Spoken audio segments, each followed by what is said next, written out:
Coming up on today's Locked On Angels, we are chatting with Baseball America's number 18 Angels prospect, Davis Daniel. Plus, we have a little bit of news on the Angels coaching staff. That's all coming up right now on Locked On Angels.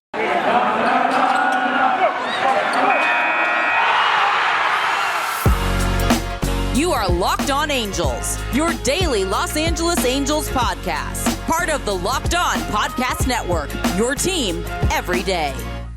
Hey everybody, welcome to Locked On Angels, part of the Locked On Podcast Network, your team every day, and thanks for making Locked On Angels your first listen of the day every single day. I'm Steve Granado. You can shoot me a follow on Twitter at Steve Granado, Granado. Of course, everything, it's always linked in the show notes at Locked On Angels as well. And before we get to Davis Daniel's interview here today, there was a little bit of news over the last couple of days in Angels land. This past Friday, the Halos decided to let go catching coach Jose Molina. He obviously was a big part of this team for years and years and years. He played 7 seasons with the Angels, including the 0-2 run with his brother Benji.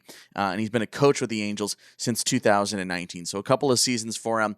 The Angels decided to let him go. A couple of outlets have now reported this and have confirmed this.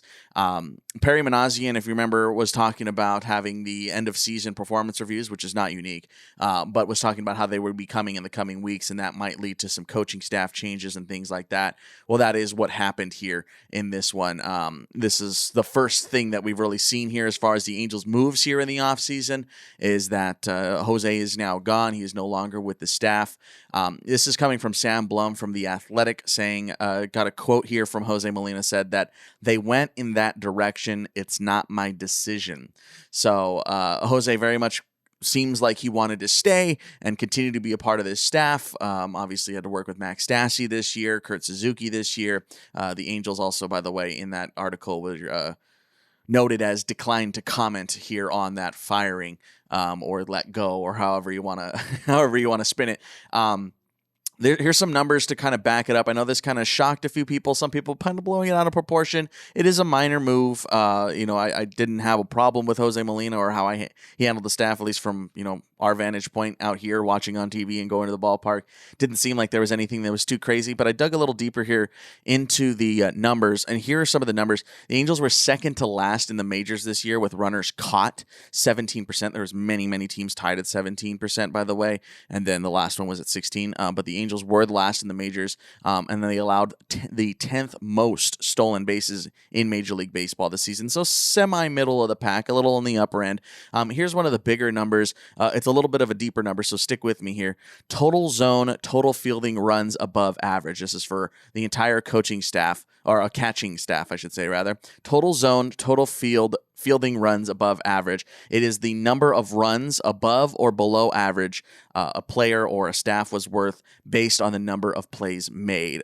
So how do they rank, how many runs were allowed because of the catchers, essentially, or how much better or worse were they based upon how much they played and how much they were involved. The Angels were third to last in this area. -5 this year.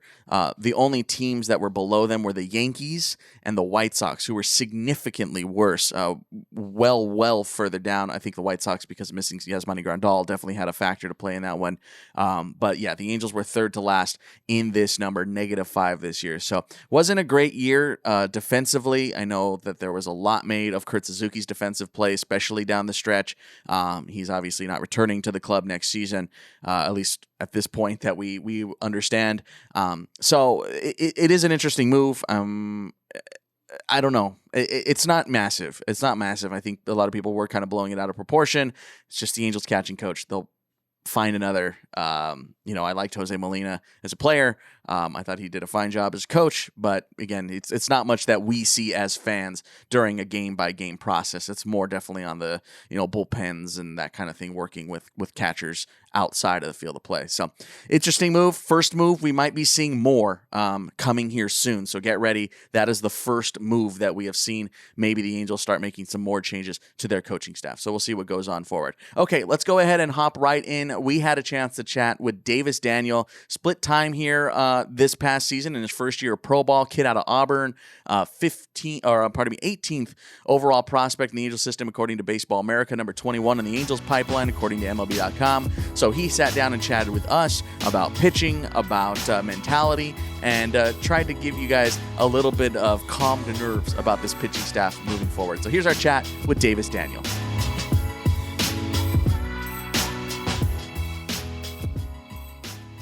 All right, Davis, thanks for checking us out here today and hanging out here with Locked On Angels. We'll start nice and simple, man. How was your first year in pro ball? It was fun, man. It was a long year, but had a lot of success, and was able to go through 3 different levels and see a lot of the country and play a lot of good baseball, and it was a lot of fun. Yeah, I wanted to get into that a little bit. 3 different levels in your first year. Kind of a weird route for you too, because actually your first pro experience was spring training, which is extremely unique. What was it like getting to hop into Tempe Diablo the first time? Yeah, it was awesome. I think I threw a little bit at Instructs the year before during COVID because that was all we had. But other than that, man, making your professional debut at big league spring training was very unique, and it was fun. It was a cool experience and something I'll never forget. You drafted 3 separate times, which is 2 is usually a big one for a lot of guys, but you went 3 different rounds. Cubs out of high school, Brewers 11th round out of Auburn. What was your decision? I know late round was I've got to imagine was probably the main thing for the Cubs situation, but with the Brewers passing on that one, man, what was that all about? Yeah, so in high school, obviously, just I had a pretty high demand. I had a big value on school, and so when that value didn't come, it was it was a no-brainer to go to school out of high school. And then after my sophomore year, when the Brewers picked me, we thought there was going to be a chance I was going to sign there for a little bit. Unfortunately, being the 11th rounder, I don't have a whole lot of bargaining power. And their first rounder ended up was a high school kid, wanted to sign for a lot of money. So he took, a lot of their extra money. And by the time the deadline came around, they just didn't have the money to sign me or convince me to not go back to school. So I went back for my junior year, and then obviously had the opportunity again my junior year with the Angels. And I think it's, a great fit and something that I think all worked out the way it was supposed to. Let's chat Auburn ball a little bit, man. SEC ball is legit, and the SEC having so much hitting prowess too. Some really good schools in that conference. What was it like for your development as a pitcher, especially considering to go back and back and back? What was it for your development to be able to face some of the best hitters in the country? Yeah, I think, out of high school coming into Auburn, I wasn't as good as I thought I was. I definitely had some struggles, and definitely didn't pitch to my potential there. I think I had some really good outings when I was in school and showed some promise and some ability to maybe turn the corner going into my junior year. And then obviously injury prevented that. But, those 3 years are something that I'll never forget. It's something that taught me a lot about, just becoming a man. And, I was able to play under Butch Thompson, who is, an incredible man and has taught me so much about life beyond baseball. And other than that, man, just baseball, it was a learning curve for sure. I think, my high school baseball wasn't the most competitive in the country. And so going in there and facing those hitters as a freshman on the weekends was definitely an adjustment, and something that, I still, if you look at my numbers and stuff, I still didn't really make that big of an adjustment. But, throughout it all, I was able to learn how to fail and learn how to bounce back and learn from those kind of outings. And it was something that carried me into pro ball and gave me a lot of confidence facing those hitters in pro ball.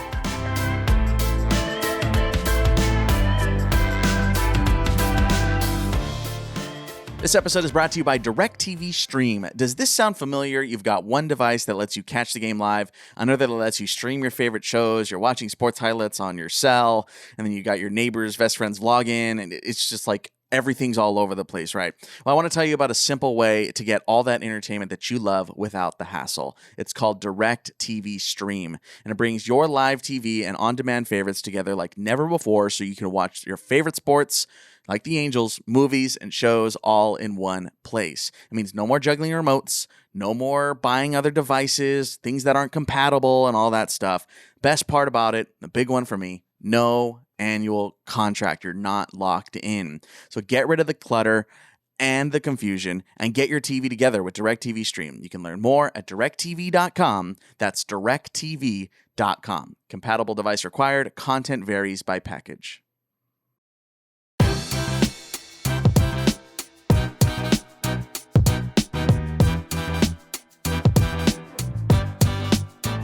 Well, it's my understanding you touched a little in the Cape Cod League too, right? Yeah, absolutely. So I had pretty good summers up there. Yeah, I mean, I've only heard good things. I've never dabbled in Cape. I've only been Coastal Plain League, but I know Cape Cod is legit, and the crowds especially. I mean, going from SEC to Cape Cod, I got to imagine you were probably around some fairly raucous crowds and kind of in those big game situations. So how was all that kind of situation for you growing up? Yeah, absolutely. I think, it was kind of shell shock when I first got into the SEC, and you're facing some of these big crowds and going on the road to Mississippi State and Ole Miss and Florida and some of these schools that, have, 8, 9, 10,000 fans every week. And so it was definitely an adjustment and something that, you kind of get the jitters before the games. And, I'd say I pitched a little tentatively in college due to that. But it's something that, obviously gave me a lot of good experience and something that I'll continue to take in my career. Yeah, I mean, going from high school ball, which you're lucky for a couple hundred, right? Exactly, and exactly. You go straight to SEC, and then it's just a million people. Then you got a Cape, and it's like a little watered down, and then you get to minors, which sometimes, Tuesday nights, you're lucky if there's 60, especially a COVID stuff too. So I got to imagine that was fun. I guess is the way to put it. I do have a listener question here I want to toss your way. Sorry if I'm mispronouncing this. Job Eng chimed in here on our Twitter account, was asking you would love to know how you feel about the organization's coaching philosophy in pitching. Yeah. I think those guys do a really good job, and they do a good job of getting us some freedom. I think, some organizations are pretty strict about a lot of things, whether it's, you can't long toss or you can't do this. And I felt like the Angels did a really good job of working with everyone as an individual. As, everybody in this organization found a way to get into professional baseball. So they obviously were doing something right at some point in their career. And I think the Angels do a really good job of kind of talking to everybody and figuring out, what got you here and what gives you the confidence to keep going. And so I think a lot of people in professional baseball think there needs to be more structure and more of, you need to do this, this, this, and this. And the Angels they still give you the structure you need, but at the same time, they give you the freedom to do what's gotten you there and what's given you success in your career. And so I think that's the biggest thing for me is kind of having that freedom to, whether it's long tossing or whether it's, how I go about my bullpens in the week or, anything like that. I think having that freedom to kind of do what I know works for me, gave me a lot of freedom on the mound in the games and, really helped me out. And I'm not too 100% familiar with Auburn's, philosophy and stuff like that. I didn't go. But as far as, jumping from, college, high college ball, this isn't, D2 or lower, no knock on those programs, but I mean, this is a legit program. So to go from that kind of legit program to professional, did you see kind of like, just what were the differences really? I mean, obviously the teams like Vanderbilt have like the big names as far as, the pitching stuff and all the analytics and future tech and all that. Did you see those kind of strides or jumps or dips or anything, the differences between Auburn and getting to pro ball? I would say the biggest difference was just the access to it. I think, at Auburn we had access to all that stuff, and but it was kind of like, it was up to you to use it. If you weren't around or like you didn't want to throw on the TrackMan or throw on any of that stuff, like you didn't have to. It was all kind of optional in college, and they would help you out as much as you wanted. So we had an analytical guy on staff that, at any point, if you wanted help with something or you wanted to learn, why your pitch is doing this or why something's doing that, they were always there to help you. And then you get to pro ball, and it's very much like everything is based around that. And we didn't throw a bullpen without it. You didn't throw in the game without it. And they keep track of all that stuff a lot more, I think. I know that they like keep track of it in school, but it's not, it's only accessible if you want it. And at the time I was, struggling. And so at that point, I just didn't want to overcomplicate things. And once I got into pro ball, it was like a lot of information at once. And once you're able to kind of go through all that information and figure out like what makes you good and what doesn't, it is very useful information and something that, I think definitely helped propel my career. And have you been able to, or what ways have you been able to kind of introduce that into your game? And I know that it can be a little overwhelming at times to, see all those kind of numbers and, start thinking about them too much. So have you been able to find, I know it's only been a year that you've really been involved in this, but have you been able to really find a way to find a happy medium in there? Yeah, absolutely. I think in college, it was kind of like I struggled to find my identity a little bit. It was, one game I'd be out there trying to throw sinker sliders, and the next game I'd have my curveball would be good. So I'd be fastball, curveball. And there was just a lot of different outings, like one outing, I'd be a totally different guy from the next. And once I got into pro ball and kind of, dug into it a little more and realized how, my best pitch is going to be my four-seam fastball. And even though it's, it's not 95, 98, like some of those big arms, it's got all the ride and it's got enough life to beat hitters. And it gave me a lot of confidence in that pitch. So once I got into the season, it wasn't really the big thing. Like I didn't pay too much attention to it. It was more of like a make sure those numbers aren't falling off as the season goes on. But for the most part, once I learned, all the information and figured out like what makes me me and found my identity, it was kind of just go roll with it, and keep doing it till the hitter proves they can't. Well, let's talk about your pitching mentality a little bit here. Fast curve change, if I'm not wrong, right? Is that what you're rolling with? Yeah, fastball slider, curveball changeup. Fastball slider. Okay. So what are you trying to do with, what are you seeing that is working right now? I know you spent a lot of time Rocket City and Salt Lake and, all over the place, but what was working best for you? You mentioned your fastball there. What in particular is it working up in the zone, down the zone? Cause like you said, you're low to mids. But what's really working for you right now? Yeah, I think, I spin my fastball really well and it plays really well at the top of the zone. My best outings were days when I was able to command the top half of the zone, live up there and get a lot of swing and miss. My fastball is enough ride that, if it's a situation where I need a ground ball, like I'm able to pitch it at the bottom of the zone. But for the most part, the goal is to live at the top half and get a lot of swing and miss and follow that up with a breaking ball.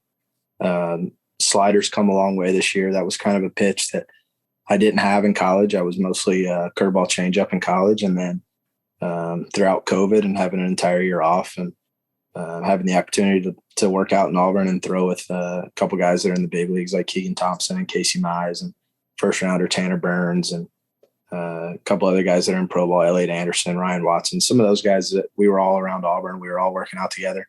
And some of those guys throw some really good sliders. And so I was able to work a lot with them over a whole year. And it was a pitch that came a long way for me. And then, it got better when I got to Rocket City and started working with the pitching coach there. And, after that, the slider kind of became the number 2 pitch. Curveball's still pretty good. And changeup's got some work to do this off season, but that's pretty much the arsenal for me. And that's kind of how I attack hitters.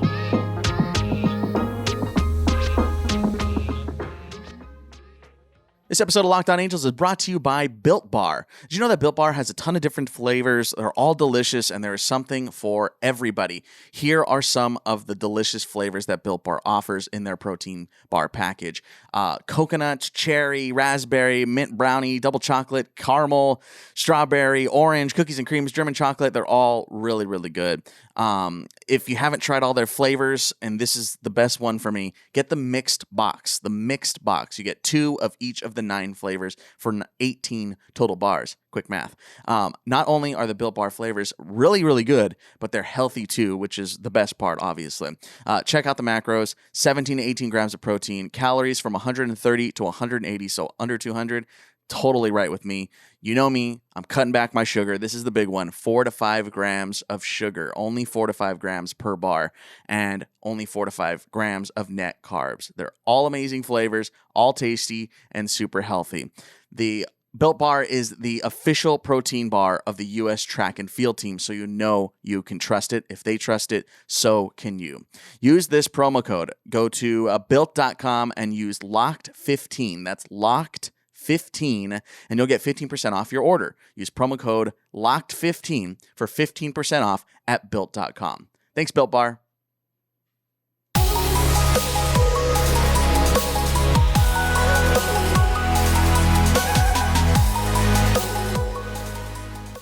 For listeners and for viewers, obviously we're on YouTube as well, but this is kind of a good teaching moment for pitching mentality here. You're clocking what, like 92 to 95, somewhere around there? Yeah, like mostly like 90, 93. 90, 93. Okay. So those fastballs, if they play well up in the zone, like you mentioned, you're spinning it well. It's easy to look at the Aroldis Chapmans of the world and be like 102 up in the zone. Great. That's kind of like the base level. Like, of course that's going to play well, but for newer viewers and newer fans learning about this thing, a higher spin rate is definitely going to play well up in the zone as well. So is that something that you learned about yourself once you got to pro ball, or did you know that spin rate was high in college too? It was kind of something that I discovered about halfway through my sophomore year. So I got moved to the bullpen in college, and kind of once I moved to the bullpen and started throwing more fastballs and, things like that, the fastball life was there. And that's kind of when we learned. And that's pretty much when I formed my identity as a pitcher. And I had confidence every outing and knowing that I was going to be able to have success if I could do that. And, and then obviously injury my junior year altered that. And then coming back after rehab in 2019, obviously, after having a major arm surgery, you never know for sure how you're going to come back. Some guys come back and they turn into a sinker slider guy, or they turn into, a different type of pitcher. So then I went out to Instructs and had a lot of success in my fastball. And that's kind of when, it clicked, and it was like, hey, like this is going to be what gets you there. And this is going to be your pitch to carry throughout your career. And so I think, coming off surgery and going to Instructs is really kind of when I gained that confidence of, this is going to be my identity and this is how I'm going to get guys out. I've only ever heard good things about Instructs. Like every single guy you talk to, every scouting guy is like, Instructs is the way to go. Fall league too is one of those things. It's just, this is a great experience for guys. So I'm glad that you're able to have that too. I want to zoom out a little bit here, and, I know you're a Georgia cat, and, I can't imagine you were really rooting or following the Angels too much as a kid growing up. But for years, for fans, this is where, this is a fan show. So the fans are coming from a place at the major league level. Obviously, the closest minor leagues here is inland. But fans for years have been struggling to get excited for this team. And I want to get your perspective on this, because it's something that I don't think has really been explored too much is the player perspective, because we as fans have always, for 10 years, have struggled to watch the pitching. The pitching has been the problem for years and years and years. Angels haven't had like a true ace since Jared Weaver. Yeah. So did you know that when you were drafted? Because again, you've been drafted a couple of times now and have been through it a little bit. Did you know that the Angels had pitching problems before you entered the organization?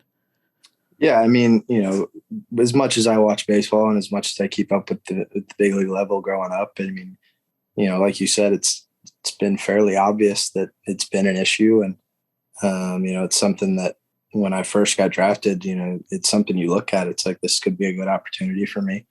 Obviously you get into the organization, and as a fan from the outside, it's hard to see, all the talent that we have in the minor leagues, because you only see, the top end, you only see the results in the big league level.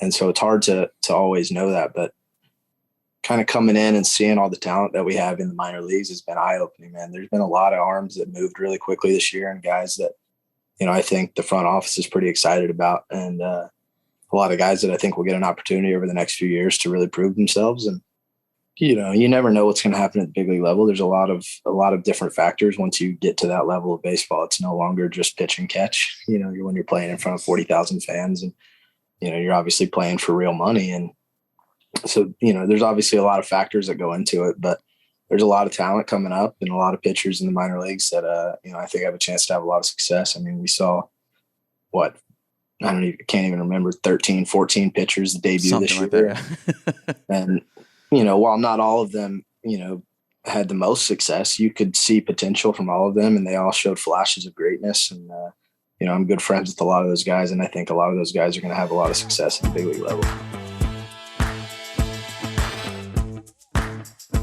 All right, that's going to wrap it up for us here today on Locked On Angels. We will continue our chat with Davis Daniel tomorrow on Tuesday. Wrap that up tomorrow.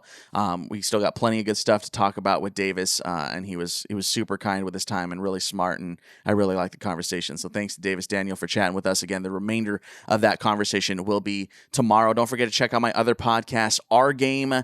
We asked the question, who is the Latino Jackie Robinson? It is examining the Latin contributions to American baseball. Ton of fun over there. You really should check it out. 8-part docuseries. If you're into history and you're into baseball, this is totally right up your alley, and it gives you a brand new perspective on the game you love so much. Don't forget to check out my merch line, 27 merch. Get the just the Halo sticker. I got new designs coming here very, very soon. Get that 27 logo shirt too. I really like how that one turned out. Again, more designs are coming soon. It's linked in the show notes. You can check out my other podcast, Movies I Should Have Watched. That's Movies I Should Have Watched. Every Wednesday, my best friend Alex and I are watching movies. You can always check that out on all podcast platforms. We're watching movies that we didn't watch, and we're finally getting to them and rating them to see if they are holding up here in 2021. Give us a phone call, 714-409-6396. We're still looking for food and drink recommendations here. You have a couple more days before we start diving in to our Anaheim Angel Stadium Platinum Triangle food guide and drink guide pre and post game spots here at near Angel Stadium. You can follow me on Twitter at Steve Granado, Granado, and of course at Locked On Angels. Tons of fun over there, tons of polls, and we try to get everybody involved in on the conversation. I want to thank you for making Locked On Angels your first listen of the day. For your second listen of the day, check out Locked On MLB with Paul Francis Sullivan, a.k.a. Sully, bringing you his unique perspective on the Major League's past and present, and it's all free and available on all platforms.